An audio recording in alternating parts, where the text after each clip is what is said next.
Good morning everyone, this is your Caspero TV. Magdadive naman po tayo ngayon dito sa common spot ko po. Dito lang po sa parte ng Iligan City, sa Kamagi kung tawagin dito, or Palm Court. Dito na po ako at abangan nyo po yung ating mahuli mamaya mga Caspero.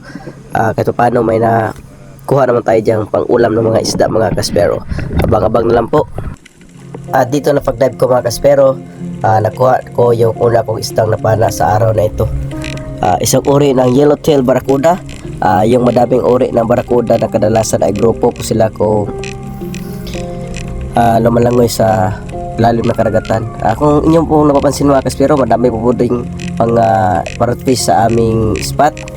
Kumpulan pa po ang mga parrotis dyan hanggang naumating na po yung grupo ng yellowtail barracuda. At yan, naka-aim na tayo ng medyo malaki-laki sa kanilang grupo, kaya yun ang ating pinili.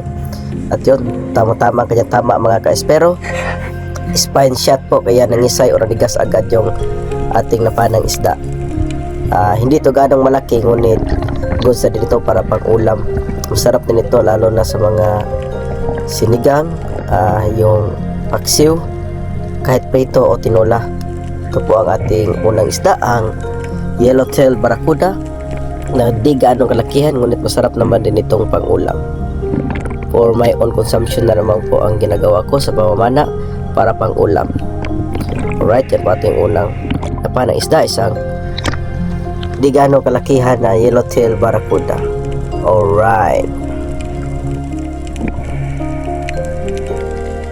At dito naman na pagsisid mga Caspero, napana ko yung rabbit fish. Bali dalawang rabbit fish po ang ating napana sa araw na ito, ngunit isa lamang po yung nabidyohan ko.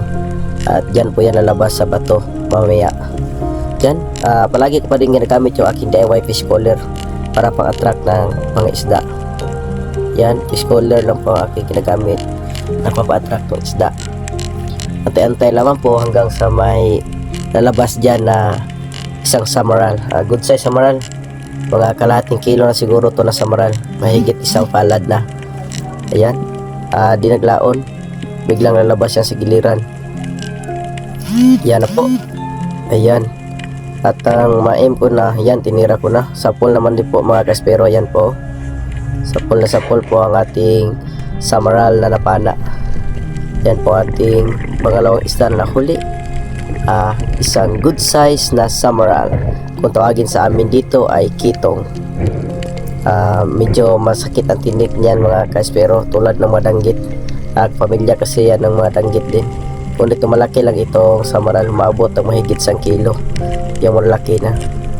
At yan, sinabit pa niya sa bato yung ating mga nylon. Natanggal naman din. At yan, babalik na tayo sa taas para makarecover at makapagkuha ng hangin para makarelax din.